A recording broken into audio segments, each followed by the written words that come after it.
just want you to be happy. Just want you to be happy.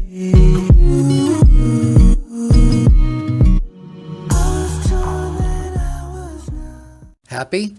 Speak with your doctor. Historians tell us that by the 21st century, everyone was happy. Only smiley face emoji remain from this period. The following is one of a series of health-related videos that can be found on the website aboutcancer.com. The topic is how doctors made this all possible. Or not. Is there now a science of happiness, and if so, is this something doctors can write a prescription for? Does your doctor treat anemia? Well, maybe iron deficiency anemia. Does he treat existential anemia? Is that his job? How many Americans are happy? Most Americans say they are, 84% in 2016. But what do we know about this? What are the things that make people happy? Having children, having religion, having money. Are we even supposed to be happy? The Declaration of Independence calls for pursuit of happiness. But what would Darwin and Freud think about that? Darwinian forces are probably designed to hardwire us for anxiety, racism, xenophobia, obesity, sexual violence, and we have the only species that has to comprehend our own mortality. Freud didn't think we were meant to be happy at all. He thought that was foolish. And yet, despite that, the UN considers happiness a fundamental human goal. So 4 questions come to mind. The first, is it the doctor's role to help patients be happy and healthy? And note that most of these slides are quite busy, so you may want to consider pausing them if you find anything of interest on them. So some doctors practice holistic medicine. They say they treat the whole body, mind, body, spirit. But most doctors don't use that definition. There is a new definition for health or well-being. Does that include happiness? According to the CDC, under quality of life, the well-being concept includes presence of positive emotion, absence of negative emotion, and satisfaction with life. So is this a new definition of quality of life? Meta-analysis show there are benefits of happiness. People who are happy are more productive, they're better leaders, they're healthier, they have better immune systems. There are a number of studies on happiness and health, lower risk of stroke, heart attacks, prolonged survival for many diseases. The immune system is better in people who are happy. There was a cold virus study. The volunteers exposed to the cold virus were less likely to get a cold if they were happy. There are studies that you live longer if you are happy. If you have a real smile, not a fake smile, you will live longer. There was a famous study with baseball cards that the players who had a legitimate smile on their face lived 11 years longer than those who had a frown. There was a yearbook study from a college that showed people who had a genuine smile in their yearbook photo 30 years later had a much better life. There was a famous nun study from the 30s. People who filled out a positive emotional essay at 60 years lived much longer than those who had an unhappy or less positive emotional essay. So is it medicine's role to optimize public well-being? Does that mean the doctor's job is to ensure that patients are happy? Should we go to doctors and say in the 21st century, we've changed your job description from fixing sick people to partnering with people to assist them and guide them into pursuing and achieving a long, happy, healthy, and meaningful life? How are doctors likely to respond to that? Which makes you wonder, are doctors happy themselves? They used to be happy. Are they still happy? It's one of the fields that has one of the highest satisfaction rates. But recently there are more studies on physician burnout. There was a study in 2012 that showed despite being highly educated, paradoxically doctors had a much higher burnout rate. I think they're frustrated by the way they're forced to spend their time. There are studies by specialty that show that areas such as family practice and internal medicine are much more likely to be burnout than other specialties. There was a study also that showed procedure-oriented people, dermatology, orthopedics, are much happier, again, than family practice and internal medicine. We have an insurance system that pays for procedures, but for not thinking. Cognitive tasks are not reimbursed. And finally, it doesn't help if most doctors start out with 6-figure debts by the time they graduate from medical school. There are websites. Mayo Clinic has one called a Wellbeing Index. Doctors can go in and it'll determine for them if they're burnout. Hopefully they would know that already. And there are studies that nurses are even more unhappy than doctors. So we'll come back to that in a minute, how to fix medicine. We'll go on to the next point. What do we know about happiness and how to define it? There are two sort of schools here. There's eudaimonia, the Greek notion that we should have the highest goal is to live a virtuous, meaningful life. And there is the hedonism point, pleasure and happiness. Maybe that's the goal of life.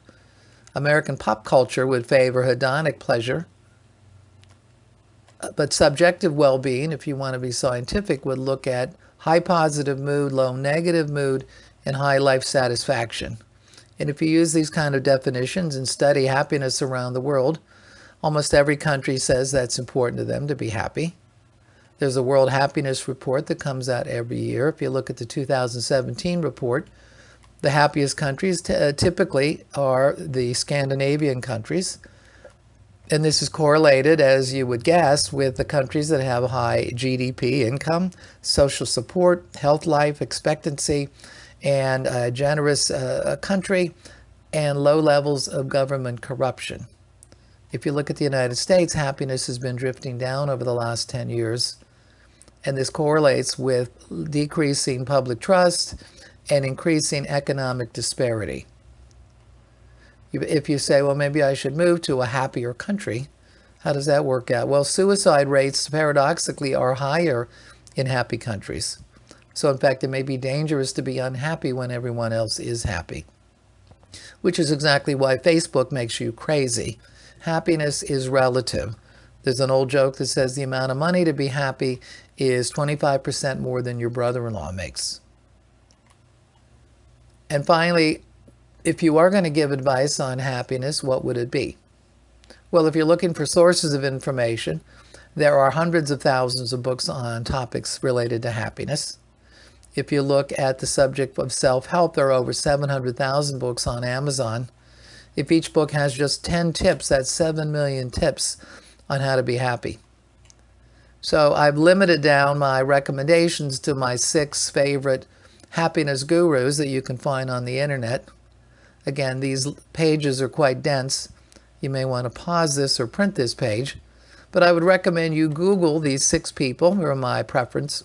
Go to their websites, watch their videos and TED Talks, download their apps, though none of the apps are any good at this point, none that I can recommend. But if they resonate with you, then buy or download their books and then recommend them to others. And I'll give you a sampling of what they have to say. Sonia Lyubomirsky has a number of good books and website links and videos on happiness myths. What are the life experiences that we think make us happy, and is that true or not? And she points out that most of the happiness is not related to life circumstances, maybe only 10%. 15% is genetics, 40% is intentional activities. So life circumstances, like, does money make you happy? Most of the studies here has shown the average happiness has not gone up over the last 50 years as people have become wealthier in the United States.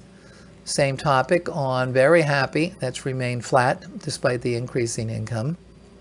There was a famous study using 2008 and 9 data that said emotional day-to-day happiness caps out at about $75,000 a year. This is a fairly busy study, but it was by the Nobel laureate Daniel Kahneman. And basically he says, if you ask questions like, were you happy yesterday? Did you have stress yesterday? Once you get over 75 or 80 grand a year, most people at least are not unhappy. On the question of life satisfaction, that does continue to rise as the income increases. Does age make people happy or unhappy? And this is the famous U curve. And basically what shows paradoxically the happiest time of most people's lives is when they're 50s and 60s. And this is paradoxical because studies show that health-reported health problems go up as you get older, as expected. This is a CDC data. And yet, despite that, again, the U curve, happy when you're young, low when you're middle-aged, and then rises as you get older. So typically you're happy as a young person, become miserable as a teenager, become even more miserable when you have children of your own, and then finally when the children move out, you become happier and happier until your health fails you. And there's no reason why, if you can keep yourself healthy, that happiness can continue well past the 70s. And of course, this is dependent on different countries. In the United States, where there is Social Security, happiness goes up with age. But in the former Soviet Union countries, where there is no pensions for old people, happiness continues to decline. Or in sub-Saharan Africa, where people are miserable their whole lives. Worry goes down. As we get older, we don't sweat the details as much. Women have more anxiety than men. This is not news. There was life satisfaction issues that we adapt to. Good news, marriage, you get happy and then you come back down. Bad experiences, divorce, widowhood, become happy and then people adapt and it comes back up. The birth of a child does not make people happy, and there are a number of entertaining websites, particularly some of the videos by Gilbert on whether having children makes you happy, and the short answer is no. And finally, are stupid people happier than smart people? Maybe ignorance is bliss. Is a dog happier than most people? Probably. That would suggest maybe the simple life is the best. And yet philosophers are encouraging people to lead a more complicated life. Socrates' famous, "The unexamined life is not worth living." Nietzsche said basically the same things, though both of their lives ended in tragedy.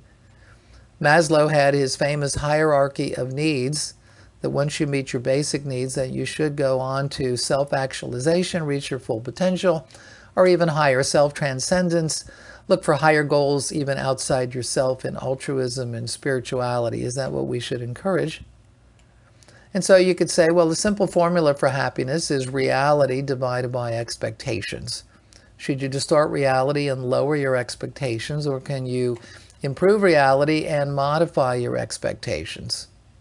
And again, why is it so hard to prescribe happiness to other people? Well, because we're genetically predetermined to have a set point for happiness. And hedonic adaptation, or the hedonic treadmill, we adapt to all things positive, but also to all things negative. And again, going back to this summary slide, if genetics is 50% of happiness, like circumstances is only 10%, but it's intentional activities that is 40% and is changeable. So it's how we react to life circumstances that may be the trick here and what's modifiable. And studies and articles by Lyubomirsky gives you pages and pages of tips and strategies to boost happiness. And again, any of these slides you can pause and study, because all of this is good advice. Finally, my next favorite author, Tal Ben-Shahar, has a very popular Harvard lecture on the subject of happiness. He has multiple interesting websites and videos. I like this one particularly, called Spire. We should consider we have a spiritual component, a physical, an intellectual, a relationship, and an emotional. And we probably should all pull this slide up once a week and consider what we're doing to tend to all 5 of these. And again, he has a long, detailed website that looks at different types of happiness. And his point is, enjoy the journey, but the journey on a way to a destination that you deem valuable. And you can watch his entire course online for free. And there are other more detailed websites that go into even more detailed categories of happiness. There are multiple TED Talks. There's a whole TED Talk happiness site. This talk by Smith is a good one. 2 of her points I like: relationships where you are valued intrinsically. So you want to be part of a relationship, but they have to value you. And the point of storytelling: you have a story to tell, but you get to describe that narrative. In fact, you compose your narrative, so make it a good one. And then finally, another popular TED Talk, Waldinger's talk. He said, paradoxically, if you ask a millennial, how do you want to be happy? They say rich and famous. And yet this Harvard study, 75-year longitudinal study, found that the most important thing in that period was good relationships. It wasn't money or fame. My favorite of all is Martin Seligman, the father of positive psychology. He has multiple lectures and websites online. Any of these or all of these are very good.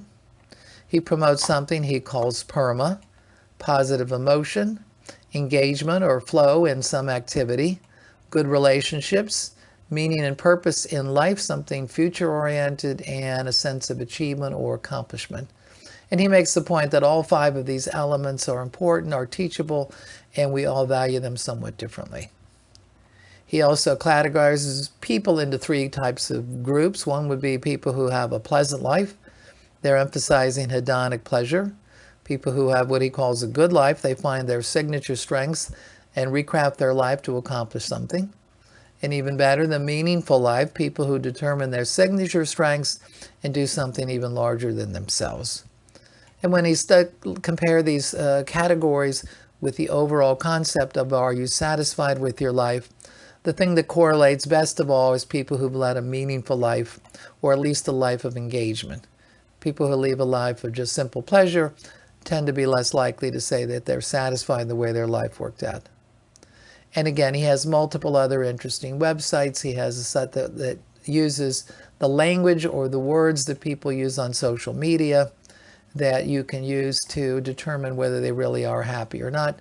If you're an academician, go to this site, www.bp.org, and look at some of this data. And there are other people on his website. Peterson had several nice points. He said the simple advice about relationships is other people matter. And he also pointed out that happiness is an indicator of a life well lived, but is not the goal in and of itself. And that would lead to this slide. Happiness is not the goal. There's an old joke. Patient goes to a doctor and says, every time I drink hot tea, I get pain in my right eye. What should I do? Doctor says, take the spoon out. So if you're feeling unhappy or physical pain, it may be a warning that something's wrong. So the first thing when you're unhappy is figure out what's wrong and fix it. If there's nothing to fix, then do your Zen thing, then do your meditation or mindfulness, whatever. And so that leads to self-determination theory. This is, I think, well accepted, that all human beings have 3 basic psychological needs: a sense of autonomy, doing what you choose, competence, doing it well, and relatedness, feeling you're connecting with others. Which leads to my final favorite guru, Raghunathan, who has the book, If You're So Smart, Why Aren't You Happy? And he points out, he calls them 3 big goals. He uses MBA, M for mastery, you should be good at something. 2, belonging, that you're connected. And 3, autonomy, do you have some sense of control over your life? And he nicely divides this into 2 groups, basically the glass half full type people and the glass half empty. In the abundance approach, the positive approach, people look at mastery as pursuing something that they really get into. He calls it flow, rather than people who are trying to always be the best and obsessed with superiority. They won't be happy.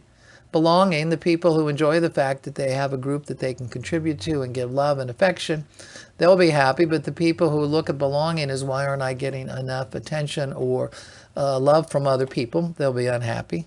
And autonomy, people who can practice internal control. They can't control the weather, but they can decide whether it upsets them or not.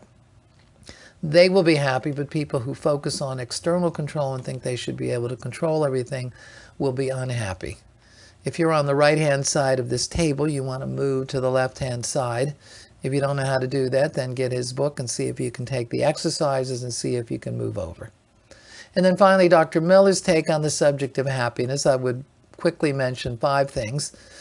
Understanding the genetic implications of this. Does anyone actually want your advice? What kind of advice would you give to different type of people? Can you connect with someone, or what's the workaround if you can't find anybody who wants to be your friend? And then finally, can we fix medicine? So starting out with the genetics, the truth of the matter is we are hardwired to be a little happy or a little unhappy. Just accept that and get on with it.